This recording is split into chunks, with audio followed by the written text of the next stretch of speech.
This is the Creating Wealth Through Self-Storage show by Mark Helm. Nothing Mark shares with you guarantees your success in the self-storage business. This is for informational purposes only. There are no calls to action, and nothing said or implied is a call for investment money into self-storage or any other asset class. You are responsible for your success in the self-storage business or any endeavor in life. Enjoy the show, and here is Mark Helm. Let's talk about some self-storage algorithmic pricing strategies. We've talked about that before, but let's talk about it again in light of new information. And I also, as I'm recording this, October 2024, we've had 2 hurricanes in a row. I want to talk about pricing strategies during natural disasters. My name's Mark Helm, and I'm the author of Creating Wealth Through Self-Storage, and I'm the creator of the Quickstart Academy. Houses the training that I offer.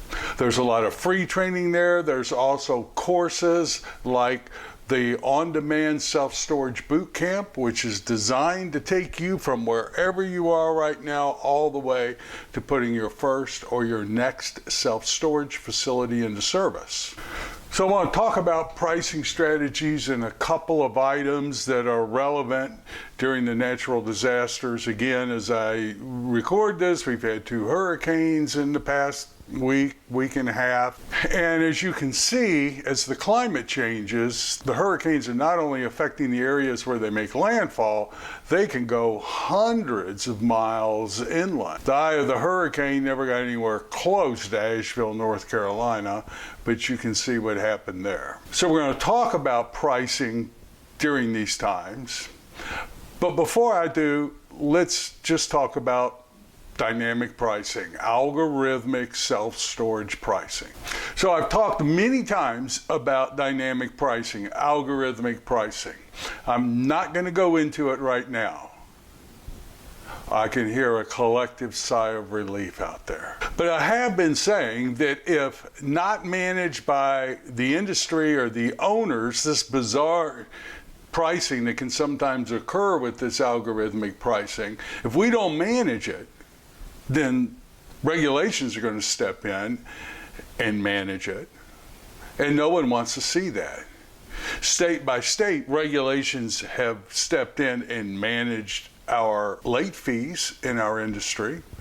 In most everywhere you go in the country, late fees are now defined, and you can't go over them. But just to give you a little bit of an example of what I'm talking about, here is a screenshot of a facility from 2 days ago where I actually am renting a unit. I rent units in various markets to see what's going on in those markets, see how the projects are run.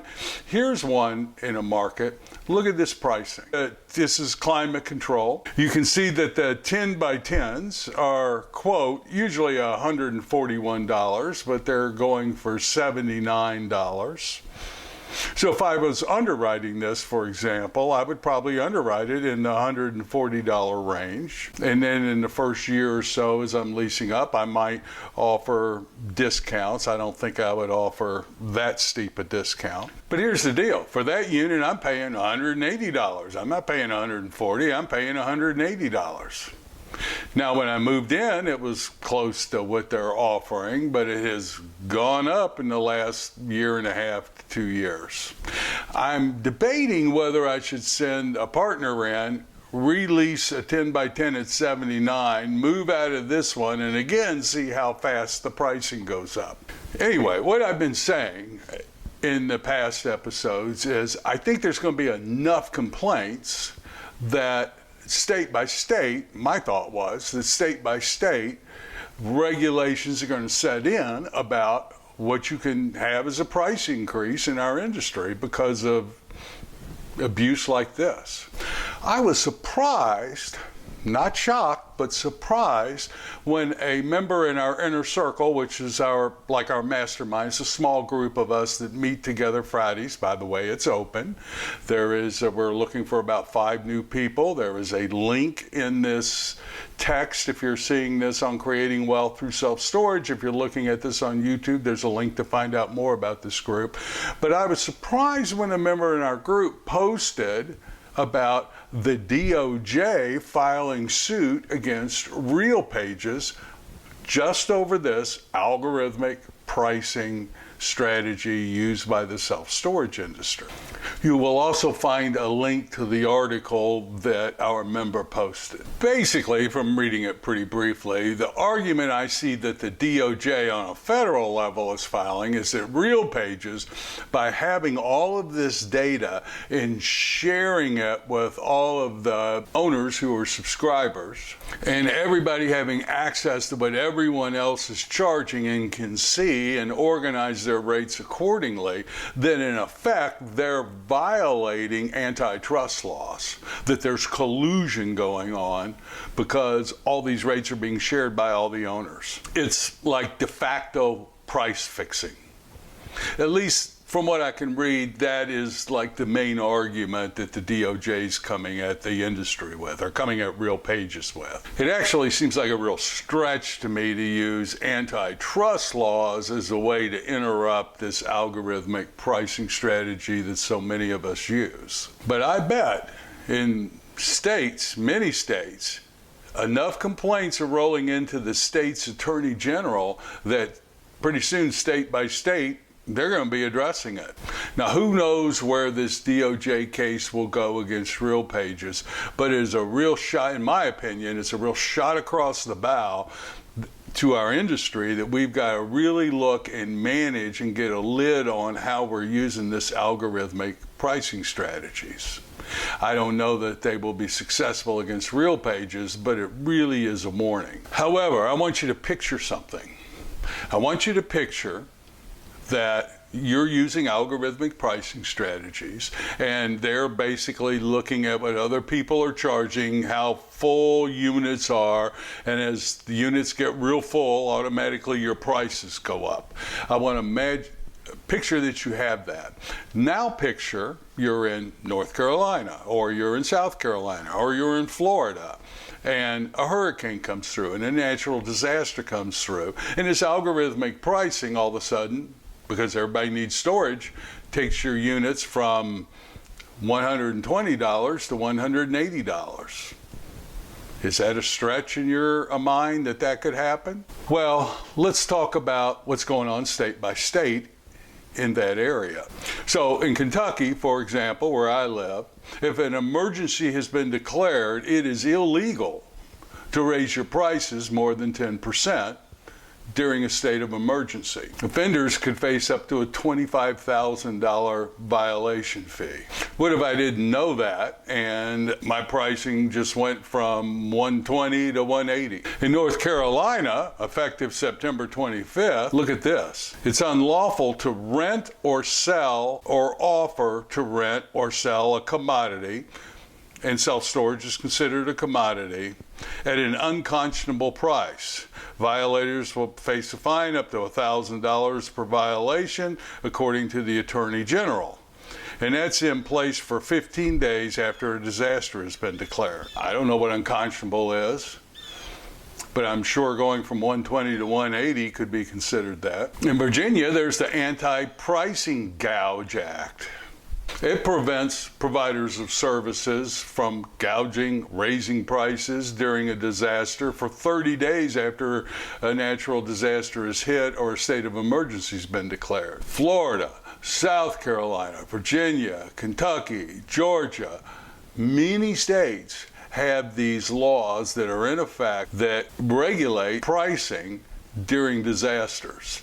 And with the way what's going on with the climate, we're going to be having a lot more of them. Now, a lot of people will offer their storage for free during disasters or reduce the rent.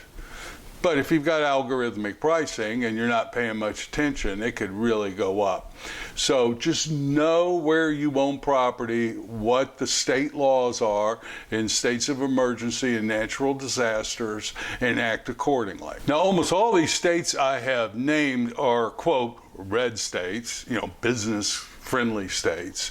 Imagine how much fun an attorney general could have in a non-red state with an owner in our industry who just raises prices during disasters because demand is up. In my opinion, and it's just my opinion, I feel these pricing strategies that are so prevalent throughout our industry now are going to turn many customers against and away from our industry. I think in the long run, it's going to hurt us more than help us. I actually, in the past and now and in the future, am going to position myself marketing-wise as different from everybody else because I'm not using that right now. In fact, I've pulled many people away using social media ads, not Google, but social media ads, who are already in facilities that have algorithmic pricing, and I can target them fairly effectively. And I will tell them that if they're tired of their price increases, move into our facility. I'll lock your rent in for 6 months or a year, depending on what market I'm in. And it's been effective at times, real effective at pulling people out. And if people don't want to move because they're sticky, hell, I'll rent a truck and hire a crew and move them myself. Because I know the average length of stay of a customer in our facilities. And it's well worth the cost of moving them if I have to.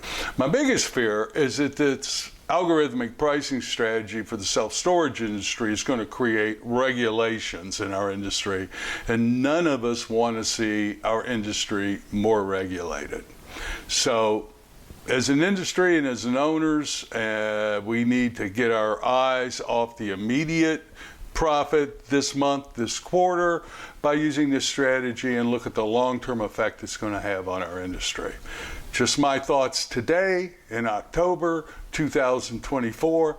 Thanks for letting me share with you, and I look forward to being with you next week. My name's Mark Helm. I'm the author of Creating Wealth Through Self-Storage, and I really invite you, if you feel like you're out there on your own on your self-storage journey trying to figure a lot of this stuff out, check out that link to the Inner Circle. No one knows other than somebody else on the storage journey what we're really going through. This group has been phenomenal at supporting me and supporting each other as we grow our self-storage business. I look forward to being with you next week, and I'll see you then.